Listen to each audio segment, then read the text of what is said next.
This is on my Sony Handycam. I just left Millwood. Took that video on my Pixel 4, but this is my country and nature camera.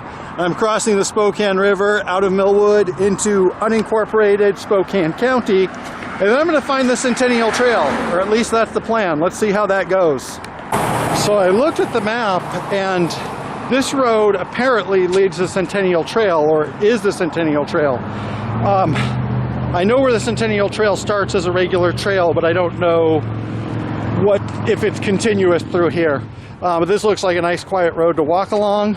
Oh, it's starting to rain a little bit. That's not a bad thing. And let's just see how this goes. We are still in a suburban neighborhood, but I would call this definitely a different type of suburban neighborhood. I mean, we're in the unincorporated county. Ah, free wood, free books. Let's see what we have.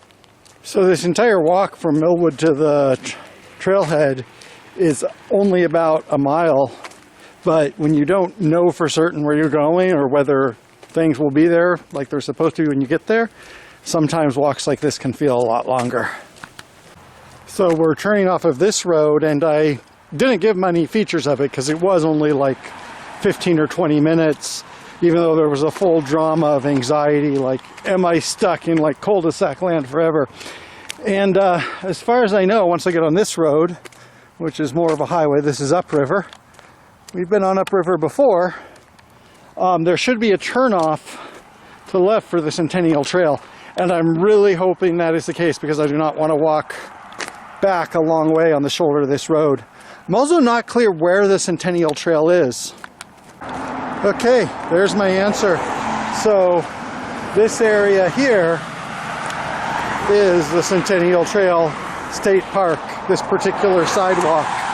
And then it crosses the road to the left and becomes a real trail, is really what I'm hoping. So along here, we don't even have a path or a sidewalk. This road shoulder is a Centennial Trail, and it's a big contrast to, like, you know, where places where Centennial Trail is very large, wide, well-maintained, smooth, and very isolated from traffic, but along this stretch, not so much. So on Google Maps, it says this is the turn-on for when it becomes a separate trail. Notice there's a lot of signs that say private property, private drive. I am not sure what's going on. Could also mean private property behind those signs, but that doesn't look promising. I'm going to walk a little bit this way, see if there's a turn-off. That was not it, I could tell, but this looks like this might be something again. You know, the one thing is, even if they can't magically make the trail there, they can at least have signs that tell you where to go and where not to go. I hope this is it. Well, we do have some type of park there.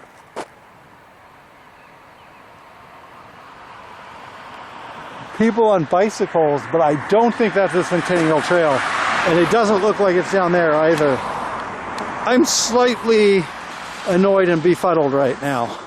Well, I'm walking by the side of the road, but I have a guard to protect, so this is not terrible.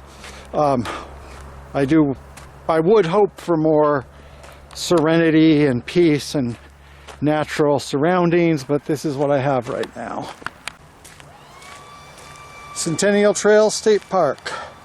So this is Boulder Beach, and from here it looks like we do have that trail I kept on hoping for. A great view of the river. So it was not that dramatic or terrible, but you know, when I'm walking by the side of a busy road, you know, I always have a caution about me and I never can totally enjoy things.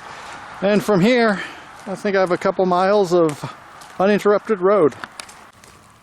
A bit of context about today, it actually rained and it was a cooler day, so I wanted to enjoy and go walking because it's been too hot for long walks, and I had to do that after work. So right now it is 6:45 and the buses right now are running on an hourly schedule, so there's a good chance that when I reach my destination I'll have to wait a while, but as long as it's not totally dark out, I'm fine.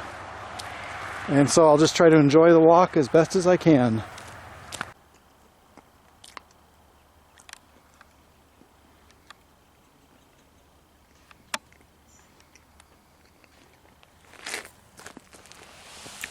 Another sign of wildlife.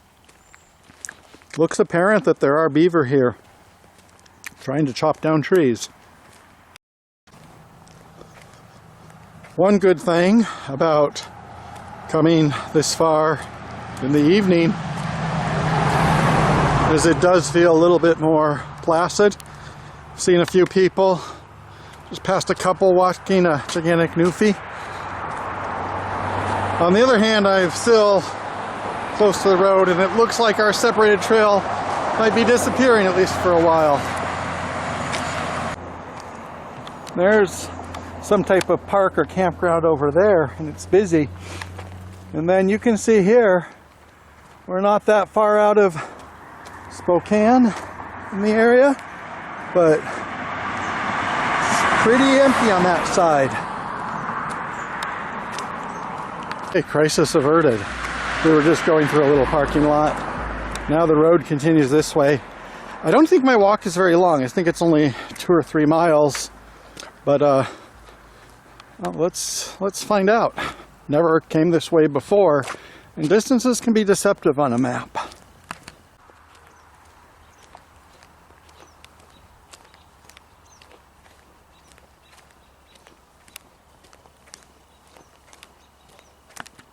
Now you almost wouldn't notice it, and in fact at first I thought that was just like some type of weird burl on the tree.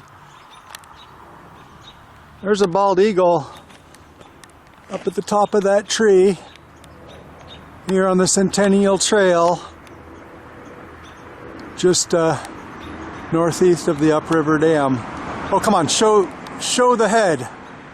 Otherwise people are going to watch this video and say I'm a liar.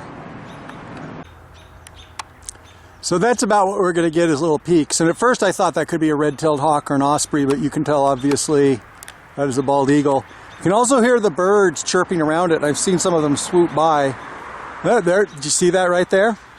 And so they're basically mocking it. We saw crows being much more aggressive with it, but they're still like chirping and letting people know and then swooping by. Don't know if that's like them doing it on a dare, but all is nice to see some wildlife. I did come all this way, so I got to see a bald eagle.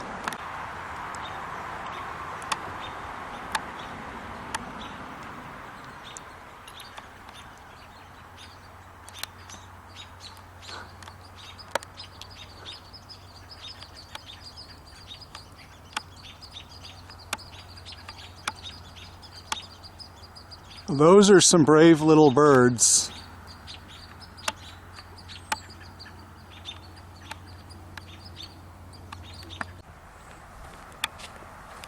I think I've seen some mileposts before this, but maybe I didn't take note of them. This is mile 17. I forgot which was the last milepost we left out on, but I probably have walked a mile or two, something like that. So, doing a little bit more of the trail. Another sign of us being close to the dam, and this being the reservoir, you wouldn't normally have a plane on floats sitting on a dock on an open whitewater river. You can see on the other side of the road there's a parking lot. So like a lot of places in Spokane, this trail connects to other parks and other trail systems. Don't know how big that is, but based on the parking lot, that doesn't look like it's just a tiny little park, especially where it is. People are driving for a while to get there. Maybe I'll come and check that out someday. But for now, I think I am almost at the end of the Centennial, or my section of the Centennial Trail today. Guess I'll find out whether I'm estimating the distance. See there, there's the Upriver Dam and the big floats that tell you to turn around. So this is where I finished last time I did a section of this trail. So we're passing by the Upriver Dam.